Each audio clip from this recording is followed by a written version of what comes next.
Hello students, today I'll be talking about the list concept in Python. List is a standard data type of Python which can store sequence of values of different type. In general, the list is like this. Here list of movies, you can see here list of chocolates you can see. And if these informations you want to represent in computer to process or to manipulate in a particular way, it has to be represented using list in Python. To create an empty list, we can write here L1 equal to this, that is creating empty list. If I want to print the content of L1, we can see here it is empty. Creating list from existing sequence, we can write here say L1 equal to list, and within quotes you can write here dps villi. List is closed here, string. Now see here what is the content of your list L1. Now you can see every alphabet of the given string is a member and it is an individual element of the list. We can also create a list from the keyboard input. Now see here I am writing L1 equal to list and the numbers will be entered from the keyboard. So I am writing here number, say it is 2, 3, 4, 5, 6, 7, 8. The moment I press enter key, the list is created. To see the content, we can say L1 or we can say print L1, and now the list is created. So the list can be created from the user's input also directly through the keyboard. Now let us see the operations available for list. The first one is traversing a list. Traversing means visiting and processing each and every element of the list. Now see here, one list is defined, list of movies, variable name is movies, and the 3 movies names are stored here. Now if I want to access each and every element separately, I have the option here. I can write here say movies within bracket the first movie name, it's coming here. The second movie name I can use the index. Third movie name I can write here, third is the index. That is not correct. Why? Because the index is here 0, 1 and 2. Third is not possible. So don't go beyond the index range. Now if I want to access the movie's name from the last here, so 0, 1, 2 here minus 1 if I write here, and you will get the last movie name. If I write here 0, you get here C writing here, and you are getting here name 0. So this becomes the negative index. Now let us see how we can use for command. So we can write here for m in movies movies, and then I am writing here print, write m here, and now let's see here each and every element can be accessed from the list here by using a loop. So I run this program and you can see here all 3 names are displayed on the screen. Now 2 or more lists can be joined by using here plus operator. So that is used for joining a list. Let us see the example. Here I have declared 2 lists. L1 is having these 2 movies, L2 is having another 2 movies. And if I want to combine L1 and L2, so I run this program, and here to demonstrate I can write here L1 plus L2. Now you can see all 4 movies are together. If you want to store in some other variable, you can write here L1 plus L2. And then later on you can write print command, or directly you can write by writing here L3, and you can see that is the joining. That means you can join more than one list by using plus operator.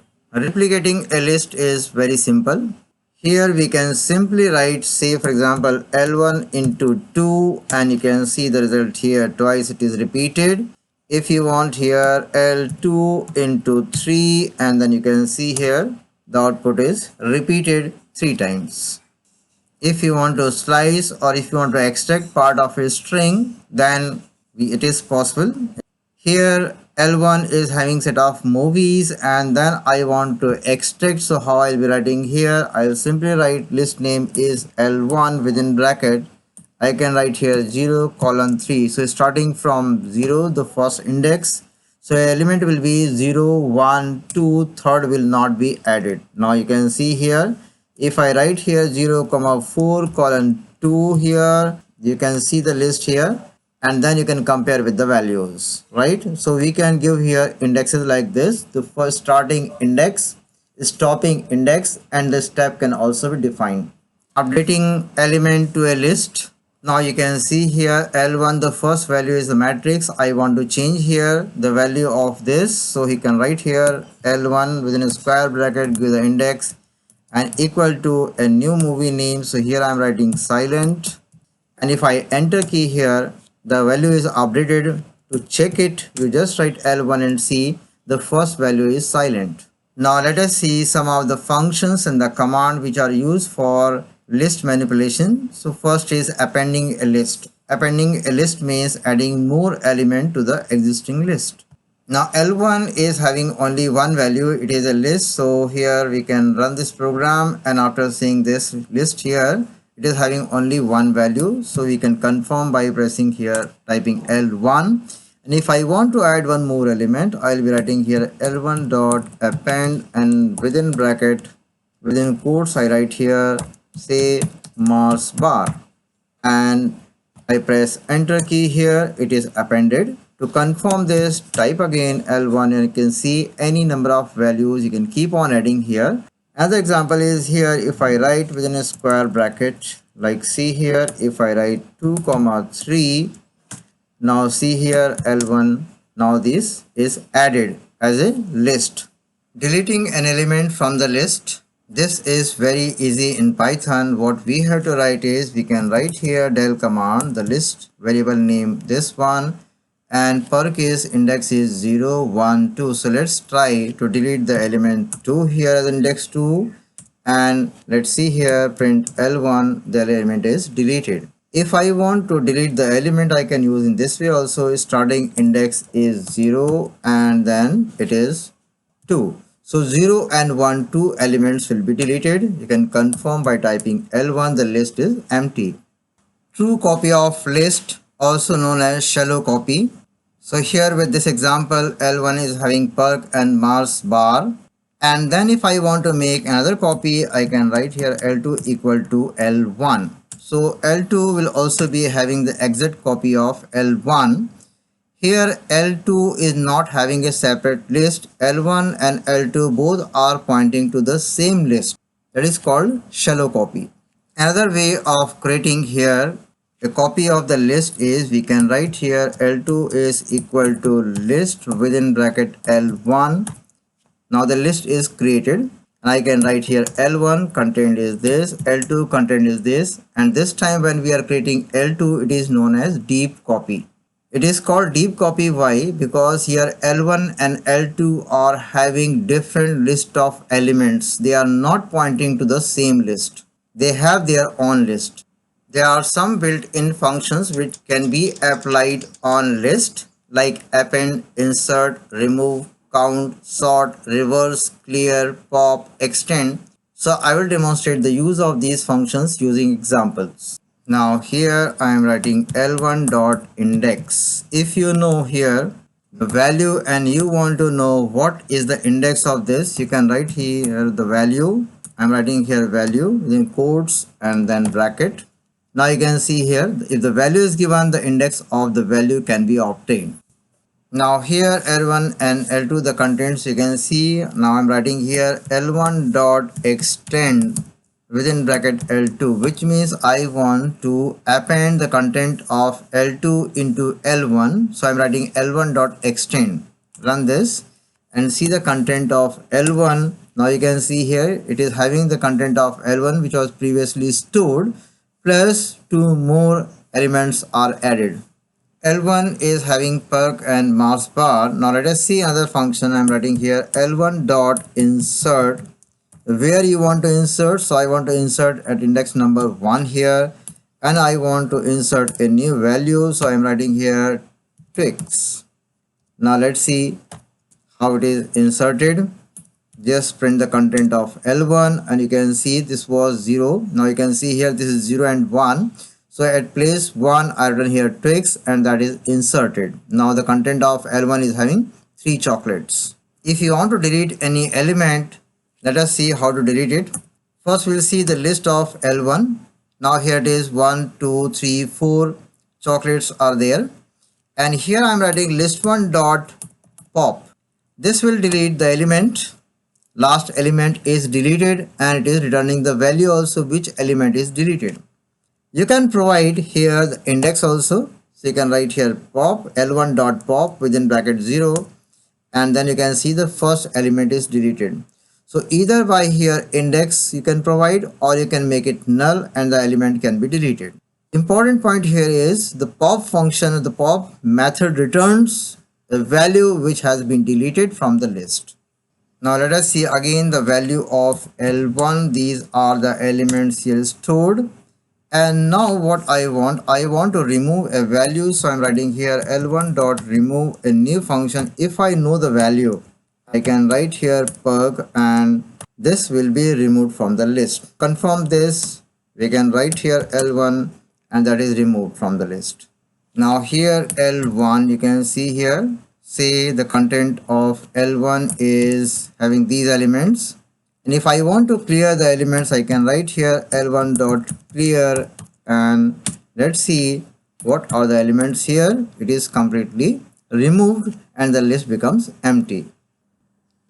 Now let us see the function count. So I'm writing here L1 dot count and how many times this 10 has come in the list. It is 2 times. How many times 20 has come in the list? That is 1. How many times 50 has come in the list? That is 3. That's correct. Now let us see the reverse function. The reverse function is just reversing the content of the list. So here L1, you can see the content and I'm writing here L1 dot reverse and then print the content of the list, and you can see it is just reversing. It is not in a sorted order. Position wise they are reversed. If you want to sort the element, you can write here dot sort and then you can see the list is arranged in ascending order. If you want to sort the element in descending order, so you can write here sort and you can say reverse equal to true. And then you can print here, say the content of L1 here. Now you can see here it is in the reverse order. Now let us see the example here. One variable is Choco is having collection of chocolates and names here Bhavna and Jaspreet. And I want a message here, one name will be taken from the names and then what he or she likes. So run this program and you can see the output. If you want to count how many elements are there or what is the length of one list, we can write here say len within bracket Choco and there are 2 elements. So you can see here the output is 2. That's correct. Now here if I write a function here range and then here this, can you guess what would be the output here? Now let us see here what is the output. So first there are 2 values. So here starting index is 0, stopping at 2. So available indexes are 0 and 1. Now see in this example, it is a combination of range and len of the list. So I am printing the same previous message, name, likes and then chocolate name. So here for I in range, len of names, run this program and see the same output here. First way is Bhavna likes perk, Jaspreet likes Mars bar. One very good function is here, we can write dir and write here chocos. Just see here what is output. So these are the methods available. So methods available for a particular type of data, you can simply write here dir and then your variable name. Now let us see the use of in operators. If I write here perk in Choco available or not, it is true. If I write here perk not in Choco, now it is false. So whether element is available or not available, a membership operator can be used in or not in as per your requirement. there are few functions which are very important. So let us see here. I have defined a variable age list of numbers, and here if I want to find what is the lowest value stored in age, we can write here min and age. So here just type min within bracket age and you can find the lowest value automatically. If you want to find the highest value stored in the given list, you can use the function max, and this will give you the highest value stored in the given list. If you want to find the sum of all the numbers stored in the list, you can use sum. Here is assignment for you. There are 5 questions. Question 1, question 2, question 3, question 4 and question 5. So you write the solution of all the questions and submit to me on WhatsApp number or mail to azunjani@gmail.com.